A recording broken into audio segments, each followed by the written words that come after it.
Hello student, अब हम topic study करने वाले हैं वैन डी ग्राफ जनरेटर।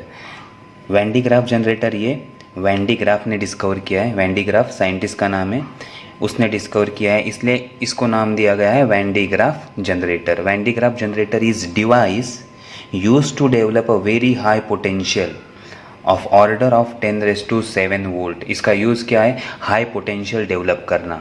इसका यूज़ क्या है? ये क्या करता है? हाई पोटेंशियल डेवलप करता है in order of 10⁻⁷ volt. 10⁻⁷ volt इतना बड़ा ये पोटेंशियल डेवलप करता है। एंड अगर पोटेंशियल हाई हो गया तो इलेक्ट्रिक फील्ड भी हाई होगी, so resulting a large electric field. उसकी वजह से जो इलेक्ट्रिक फील्ड बनेगी that is a large electric field are use to accelerate a charge particle. जिसका यूज़ हम किसके लिए करते हैं? चार्ज पार्टिकल को एक्सेलरेट करने के लिए, या चार्ज पार्टिकल का स्पीड बढ़ाने के लिए, उसको मोशन में लाने के लिए, वेरी हाई वेलोसिटी से उसको प्रोजेक्ट करने के लिए, उसे एक्सेलरेट करने के लिए हम इस हाई पोटेंशियल का या लार्ज इलेक्ट्रिक फील्ड का यूज़ करते हैं। तो कौन से पार्टिकल हम इससे एक्सेलरेट कर सकते हैं? Electrons, protons and ions. Electron, protons और आयंस हम वैन डी ग्राफ जनरेटर से एक्सेलरेट कर सकते हैं। ये डिफरेंट टारगेट पे इंसिडेंट करके हम स्टडी भी कर सकते हैं। ओके, इसके यूजेस भी हम स्टडी करने वाले हैं। तो ये समझ में आ गया introduction of Van de Graaff generator. अब हम प्रिंसिपल देखते हैं। Next, principle of Van de Graaff generator. This generator is based on first the phenomenon of corona discharge. The phenomenon of corona discharge. Corona discharge, अभी corona virus आया है तो आपको पता होगा कोरोना वायरस क्यों कहा जाता है? क्योंकि उसके ऊपर स्पाइक्स होते हैं, वायरस के ऊपर स्पाइक होते हैं, इसलिए उसे कहते हैं कोरोना वायरस। तो यहाँ भी हम स्पाइक्स का यूज़ करेंगे या शार्प पॉइंट का यूज़ करेंगे। तो शार्प पॉइंट से हम चार्ज को डिस्चार्ज करेंगे, शार्प पॉइंट से हम चार्ज को डिस्चार्ज करेंगे, इसलिए इसे क्या कहते हैं? The phenomenon of corona discharge. Second point, the charge given to hollow conductor is transfer to its outer surface, to its outer surface. So जो भी हम चार्ज देंगे, एक हॉलो कंडक्टर होगा, उसमें जो भी हॉलो कंडक्टर को चार्ज देते हैं वो ट्रांसफ़र टू आउटर सरफेस। तो हॉलो कंडक्टर के आउटर सरफेस वो डिपॉजिट या ट्रांसफ़र होगा। And it is distributed uniformly over it, और उस पर यूनिफॉर्मली स्प्रेड होगा। ये second principle. Third, if charge is continuously supplied to an insulated metallic conductor. अगर मेटालिक कंडक्टर को चार्ज कंटिन्यूसली सप्लाई करेंगे तो क्या होगा? उस पर चार्ज एक्युमुलेट होना, डिपॉजिट होना स्टार्ट होंगे, और उसकी वजह से पोटेंशियल इंक्रीज़ होगा। उसकी वजह से पोटेंशियल क्या होगा? इंक्रीज़ होगा। तो जितना चार्ज उस पर ज़्यादा डिपॉजिट होगा उतना पोटेंशियल भी इंक्रीज़ होगा। तो ये 3 पॉइंट हैं प्रिंसिपल पे। अब हम नेक्स्ट टॉपिक स्टडी करते हैं, कंस्ट्रक्शन। नाउ कंस्ट्रक्शन, ये डायग्राम है। डायग्राम में देखो P1 P2 पुली है, P1 और P2 ये जो राउंड है वो पुली है जो गोल घूमेंगी। ओके, BB कन्वेइंग बेल्ट, ये जो बी है ये क्या है? बेल्ट है जो पुली के ऊपर है। Then A spray brush, A क्या है हमारा? Spray brush. C collector brush, C is a collector brush. D dome shape hollow conductor, D dome shape hollow conductor. E evacuated accelerating tube, evacuated accelerating tube।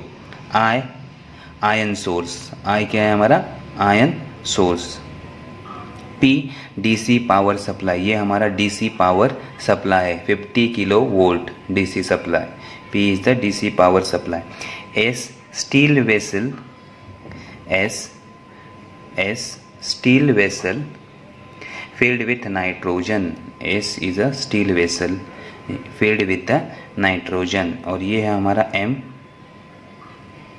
a metallic plate connected to S, metallic plate connected to S। Okay, अब construction क्या है वो देखते हैं। सो BB is a conveyor belt, BB क्या है हमारा? Conveyor belt. It is made up of insulating material. ये किससे बनता है? Insulating material like reinforced rubber या फिर सिल्क। तो ये BB हमारा बेल्ट किससे बनता है? रेनफोर्स रबर या फिर सेल। It is move over pulley P1 and P2। ये किस पे ऊपर मूव करता है? P1 और P2 के ऊपर ये मूव करता रहता है। Okay, then P1 pulley connected to motor. P1 pulley को हमने क्या लगाया? मोटर लगाई है, जिसकी वजह से ये पुली घूमेगी, इसको हमने मोटर लगाया है। Okay, then spray brush A, ये हमारा स्प्रे ब्रश है A, जिस पे हमने शार्प पॉइंट लगाए हैं। यहाँ से चार्ज डिस्चार्ज होगा, इसलिए हमें इसको क्या कहा था? Corona discharge. तो ये हमारे शार्प पॉइंट वाला ब्रश है, यहाँ से चार्ज हम क्या करेंगे? पॉजिटिव चार्ज यहाँ से डिस्चार्ज करेंगे। और ये A किसको कनेक्टेड है? Positive terminal of DC supply, positive terminal of DC supply. Okay, next there is another brush, that is collector brush. It is a collector brush which is connected to large voltage or large voltage dome shape, or it is connected to large dome. It is connected to large dome or large conducting dome. ये किससे connect है? D से। D क्या है हमारा? Dome shape hollow conductor. तो ये किससे कनेक्टेड है? Dome shape hollow metallic conductor D। अब ये मेटालिक कंडक्टर D क्या है हमारा? मेटालिक कंडक्टर और हॉलो मेटालिक कंडक्टर, ये इंसुलेटेड कॉलम पे होता है। यहाँ पे क्या होते हैं? Insulated column. हमने डायग्राम में उसको दिखाया नहीं है।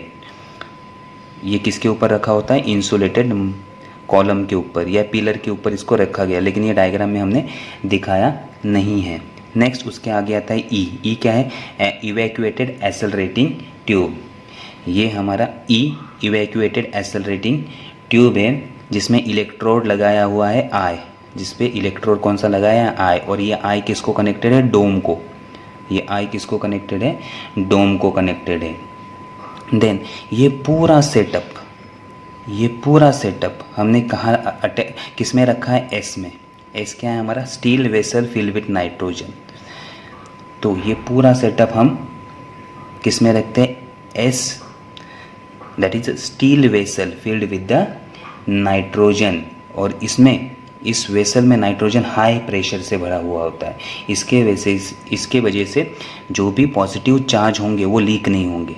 इसके वजह से जो पॉजिटिव चार्ज होंगे वो लीक नहीं होंगे। Then there is M, metallic plate opposite to A, metallic plate opposite to spray brush. Okay, brush के अपोजिट साइड पे ये मेटालिक प्लेट लगाया है रबर बेल्ट के दूसरे साइड में। ओके, और ये किसको कनेक्टेड है? निगेटिव को। ये किसको कनेक्टेड है? निगेटिव टर्मिनल, या फिर ये हमारे वेसल को कनेक्टेड है। और वेसल किसको कनेक्टेड है? ग्राउंड को कनेक्टेड है। So M is connected to vessel and vessel connected to ground. ये समझ में आ गया? ये हो गया कंस्ट्रक्शन। ईजी है, जो हमने यहाँ लिखे हैं पॉइंट, उससे ही कंस्ट्रक्शन आपको एक्सप्लेन करने हैं। ओके, अब हम वर्किंग की ओर चलते हैं। ये वर्क कैसे करता है? ओके, इनिशियली पुली P1 को क्या अटैच है? मोटर। तो मोटर को हम ऑन कर देंगे, तो मोटर ऑन होगा तो ये पुली घूमने लगेगा। ये पुली घूमेगा तो बेल्ट भी घूमने लगेगा। ये देखो एरो दिखाया है, ये ऊपर जाएगा और यहाँ से नीचे आएगा। Okay, then 50 volt kilowatt DC supply, इसका भी स्विच हम ऑन कर देंगे। P का स्विच ऑन करेंगे तो क्या होगा? पॉजिटिव सप्लाई ऑन हो जाएगा और यहाँ से पॉजिटिव चार्ज A बेल्ट पे स्प्रिंकल करेगा। तो यहाँ से क्या होगा? पॉजिटिव चार्ज स्प्रिंकल होना स्टार्ट करेंगे। सो A से पॉजिटिव चार्ज यहाँ आना स्टार्ट कर देंगे। ये पॉजिटिव चार्ज कहाँ जाएंगे? बेल्ट के ऊपर, लेकिन बेल्ट मूविंग है तो ये बेल्ट मूव करना स्टार्ट करेगा, BB कन्वेइंग बेल्ट, और ये पॉजिटिव चार्ज अपवर्ड मूव करेंगे। जैसे ही अपवर्ड आ जाएंगे तो यहाँ क्या है हमारा? कलेक्टर ब्रश ये चार्ज कलेक्ट करता जाएगा। कलेक्टर ब्रश ये चार्ज क्या करता जाएगा? कलेक्ट करता जाएगा। और ये हमारा प्रिंसिपल क्या कहता है? जैसे ही चार्ज हॉलो मेटालिक कंडक्टर पे आते हैं तो वो स्प्रेड होना स्टार्ट करते हैं। तो अब यहाँ से पॉजिटिव चार्ज कलेक्ट होना स्टार्ट करेंगे और ये पॉजिटिव चार्ज यूनिफॉर्मली यहाँ स्प्रेड अप होना स्टार्ट कर देंगे। जितने पॉजिटिव चार्ज बढ़ते जाएंगे उतना इसका पोटेंशियल बढ़ता जाएगा। जितना पॉजिटिव चार्ज बढ़ते जाएंगे उतना पोटेंशियल बढ़ता जाएगा, जितना पोटेंशियल बढ़ेगा उतना इलेक्ट्रिक फील्ड बढ़ेगा। ओके, तो यहाँ ये सारे पॉजिटिव चार्ज डिपॉजिट होना स्टार्ट हो जाएंगे, धीरे धीरे ये डिपॉजिट होना स्टार्ट करेंगे। जितना पोटेंशियल इस डोम पे क्रिएट होगा ड्यू टू पॉजिटिव चार्ज, उतना ही पोटेंशियल किस पे डिपेंड होगा, आई पे। उतना ही पोटेंशियल किस पे प्रोड्यूस होगा, आई पे, उतना ही पोटेंशियल डेवलप होगा। अब देखो यहाँ बहुत सारे पॉजिटिव चार्ज आ गए। पॉजिटिव चार्ज एक दूसरे को क्या करेंगे, रिपेल करेंगे।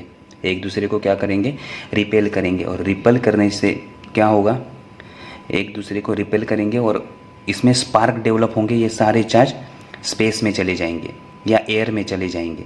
अब ऐसा ना हो, ये चार्जेस लीक ना हो, बाहर ना जाए, इसलिए हमने इसको किस में रखा है, steel vessel filled with the nitrogen.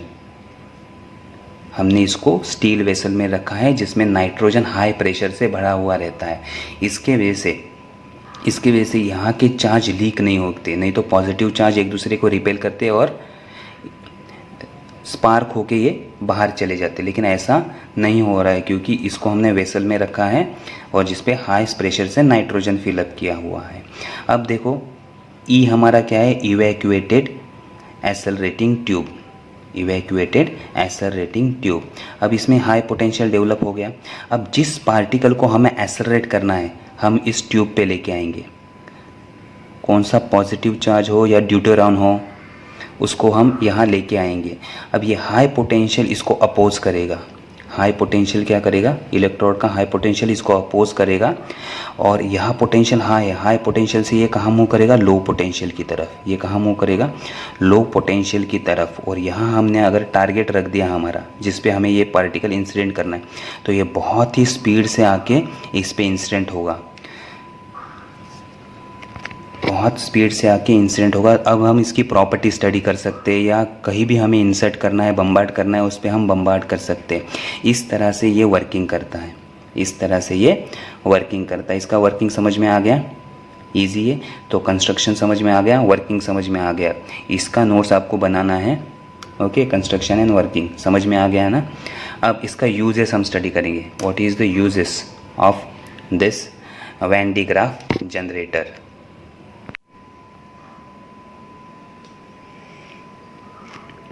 The use of Van de Graaff generator.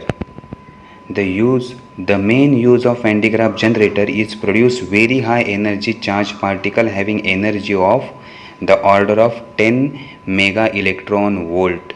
इसका मेन यूज़ क्या है, high energy charge particle in the order of 10⁻² mega electron volt develop करना। Such high particle are use, ऐसे high energy particle को हम क्या करते हैं, यूज़ करते हैं बम्बार्ड करने के लिए या डिफरेंट एप्लीकेशन के लिए। तो फर्स्ट क्या है, to carry out the disintegration of nuclear of different element. Means disintegration means किसी एलिमेंट पे बम्बार्ड करके उसका प्रोडक्ट बनाना या उसको डिसइंटीग्रेट करना, 2 पार्ट में डिवाइड करना, 3 पार्ट में डिवाइड करना। तो इस यूज़ के लिए इसके लिए हाई एनर्जी पार्टिकल का हम यूज़ करेंगे। Then to produce radio active isotopes, radio active isotopes बनाने के लिए इसका यूज़ होता है। Third, to study the nuclear structure, nuclear structure का स्टडी करने के लिए हम बम्बार्ड करके न्यूक्लियर स्ट्रक्चर का स्टडी करेंगे। Then fourth, to study the different type of nuclear reaction, different type of nuclear reaction का यूज़ या स्टडी करने के लिए इसका यूज़ होता है। Then accelerating electrons to sterilize food and the process material. Electron को हम एक्सेलरेट करते हैं sterilize food and processed material, food को डिसइंफेक्ट या कीटाणु से फ्री करने के लिए, दैट इज़ अ स्टेरलाइजेशन। इस प्रोसेस के लिए हम इसका यूज़ करते हैं। तो समझ में आ गया वैन डी ग्राफ जनरेटर का यूज़। ओके, तो यहाँ हमारा चैप्टर फिनिश होता है। Thank you.